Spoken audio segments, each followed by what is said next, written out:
हम बने रहते हैं अपने इस मेडिकल माफिया के खेल का पर्दाफाश करने के विषय पे।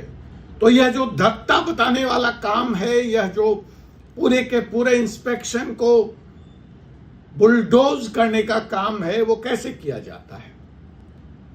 तो उसमें जो सीबीआई की एफआईआर के सहारे जो कहानी सामने आ रही है, उसके अनुसार जो पहला तरीका है कि यहां मेडिकल कॉलेज तो होता है, लेकिन यहां पढ़ाने भूत आते हैं। जी हां, घोस्ट फैकल्टी, भूत आते हैं जो आकर के इन डॉक्टरों को पढ़ाते हैं, अर्थात ऐसे प्रोफेसर जो सिर्फ कागज पर है, कॉलेज में वो नहीं है। नंबर 2, तो जहां भूत पढ़ाने वाला हो, वहां पर आप समझ ही सकते हैं कि पेशेंट कैसा होगा। तो साहब, पेशेंट भी फर्जी होते हैं, फिक्सिशियस होते हैं। जिस दिन इंस्पेक्शन होता है, उस दिन बेड पर लाकर उन्हें भाड़े पर कहीं से लिटा दिया जाता है। अब इंस्पेक्शन के लिए सरकार ने यह व्यवस्था की थी, सरकार तक यह सारी खामियां, यह सारी कारगुजारियां पहुंचती थी, तो सरकार ने उससे निपटने के लिए यह व्यवस्था करी थी कि साहब बायोमेट्रिक अटेंडेंस होगा। अब इस बायोमेट्रिक अटेंडेंस को भी टैम्पर कर दिया जाता है। मशीन में फिंगरप्रिंट्स तो होते हैं, लेकिन इंसान के वो नहीं होते, इंसान वहां नहीं होता। और जो रेट है इस इंस्पेक्शन के रिपोर्ट को, ये फिर इन 3 फॉर्मूला को लगाकर इंस्पेक्शन की रिपोर्ट तैयार होती है, और फिर उस रिपोर्ट को कॉलेज को मान्यता मिलते ही गायब भी कर दिया जाता है। तो इस रिपोर्ट को जो गायब किया जाता है, इंस्पेक्शन रिपोर्ट को, उसकी कीमत होती है 50 लाख से लेकर 4 करोड़ रुपए कॉलेज। मतलब ये एक पूरा डील है। 4 करोड़ दीजिए, घोस्ट फैकल्टी रखिए, बाजार से उठाकर पेशेंट लाइए, बायोमेट्रिक अटेंडेंस में छेड़छाड़ कीजिए, रिपोर्ट पॉजिटिव लीजिए, कॉलेज का इंस्पेक्शन पास कराइए, रिपोर्ट रिकॉर्ड से गायब करा दीजिए, कीमत महज 4 करोड़ रुपए। तो जो मैंने कहा कि 4 करोड़ में आइए बिक रहा है मेडिकल डिग्री, आपको खरीदना है तो खरीद लीजिए। तो साहब, आज का जो विषय है वह इसी मेडिकल एजुकेशन में जो ऑर्गेनाइज सिंडिकेट काम कर रहा है, उस ऑर्गेनाइज सिंडिकेट का पहला डॉक्यूमेंट्री प्रूफ मैं यहां लेकर आपके बीच में उपस्थित हूं आज। And here I want to make it very clear कि मैं आपको कोई र्यूमर नहीं सुना रहा, मैं कोई कहानी नहीं सुना रहा, मैं कोई आरोप नहीं लगा रहा। मैं यह दावा एक रजिस्टर्ड एफआईआर और एक ईडी की पीएमएलए इन्वेस्टिगेशन के रिकॉर्ड के हवाले से कह रहा हूं। अब भी आपको कोई शक नहीं होनी चाहिए। अब आइए समझते हैं कि आखिर इस पूरे गोरख धंधे की, इस माफियागिरी की शुरुआत कहां से होती। जून 2025 बेंगलोर में सीबीआई एक ट्रैप लगाती है। 55 लाख की रकम हैंड ओवर हो रही होती है। मौके पर 6 लोग पकड़े जाते हैं, जिनमें से 3 डॉक्टर हैं। और ये तीनों डॉक्टर्स कौन थे? ये तीनों डॉक्टर्स नेशनल मेडिकल कमीशन की जो इंस्पेक्शन टीम थी, ये उसके सदस्य थे। अर्थात ये कॉलेज को एग्जामिन करने आए थे, एसेस करने आए थे। ये एसेसर थे, जिनका यह काम था कि मेडिकल कॉलेज एमबीबीएस की डिग्री देने के लिए क्वालिफाइड है या नहीं। और यही तीनों लोगों को 55 लाख रुपए कॉलेज के गेट पे दिया जा रहा था। पकड़े जाते हैं, पूछताछ होती है। उसके बाद सीबीआई 6 राज्यों में, 6 स्टेट्स में 40 से ज्यादा लोकेशन पर सर्च करती है। और फिर 30 जून 2025 को रेगुलर केस दर्ज होता है। एफआईआर में कुल 34 लोग नामजद होते हैं और फिर सामने आता है एक बड़ा खुलासा, एक असली कहानी। इस कहानी में officials of union health ministry, एक नेशनल हेल्थ अथॉरिटी का ऑफिशियल और 5 डॉक्टर एनएमसी के इंस्पेक्शन टीम से।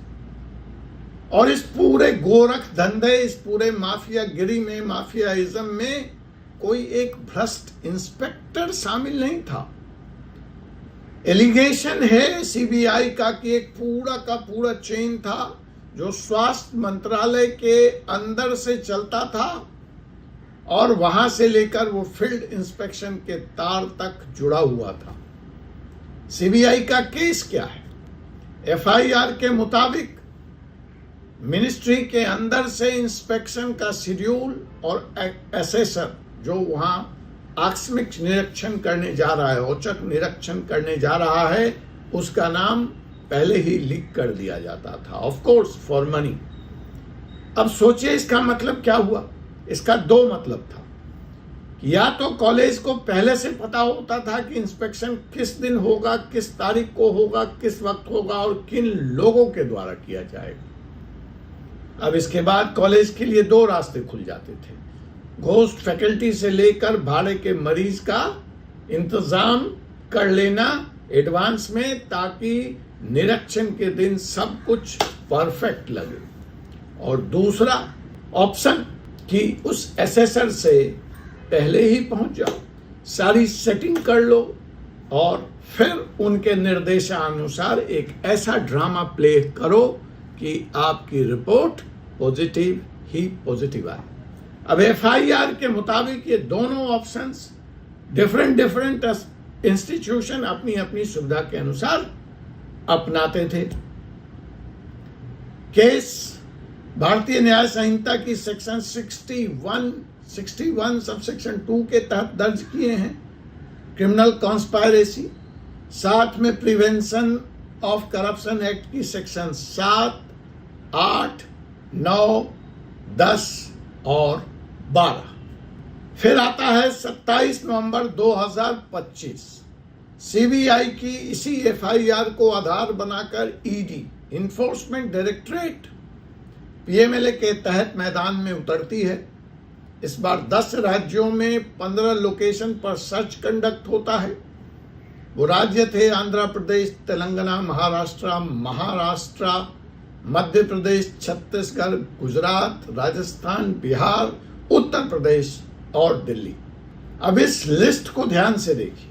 इस लिस्ट में उत्तर भारत से लेकर दक्षिण भारत, पूर्वी भारत से लेकर पश्चिमी भारत, अर्थात यह बीमारी किसी एक राज्य की नहीं है।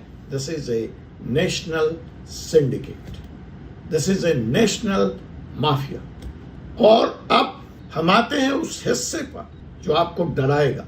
सबसे खतरनाक और डरावना हिस्सा इस एफआईआर का, इस सिंडिकेट का, वो क्या है समझिए। एक मेडिकल कॉलेज को रिकॉग्नाइज्ड होने के लिए क्या चाहिए? मोटे तौर पर 3 चीजें। क्वालिफाइड फैकल्टी, एक चलता हुआ हॉस्पिटल जिसमें मरीज आते हैं, और एक प्रॉपर इंफ्रास्ट्रक्चर। अब एफआईआर के मुताबिक यही 3 बेसिक चीजें नकली हुआ करती थी, होती ही नहीं थी, नकल के द्वारा बनाई जाती थी। घोस्ट फैकल्टी, जिनके नाम कॉलेज रिकॉर्ड्स में दर्ज तो होते थे लेकिन वो पढ़ाने कभी नहीं आते थे। उनकी सैलरी स्लिप भी बनती थी लेकिन वो पढ़ाते नहीं थे। कुछ मामलों में तो एक ही डॉक्टर कई कॉलेज के रिकॉर्ड में पढ़ाते हुए पाए गए, मतलब ऐसा उसके रिकॉर्ड में मिला। फिक्सिशियस पेशेंट, भाड़े के मरीज, उस दिन कहीं से रिक्शा वाला, टांगा वाला, सब्जी वाला, फल वाला, किसी को भी दिहाड़ी मजदूर को उठा के ला दो ताकि इंस्पेक्शन के दिन बाढ़ भरा हुआ दिखना चाहिए। और फिर क्या, फाइल बना दी जाती थी उसी सहारे। और फिर आता था तीसरा नंबर, बायोमेट्रिक टैंपरिंग का। एनएमसी ने इन्हीं सारी कुव्यवस्थाओं को एड्रेस करने के लिए आधार लिंक बायोमेट्रिक अटेंडेंस का सिस्टम लगाया था। ताकि घोस्ट फैकल्टी पकड़ी जाए। एलिगेशन यह है कि उस सिस्टम को ही मैनिपुलेट कर दिया गया। अब इन तीनों बातों का प्रैक्टिकल मतलब निकलता क्या है? बड़ा सिंपल है, सहज है। अगर फैकल्टी नहीं तो पढ़ाया किसने?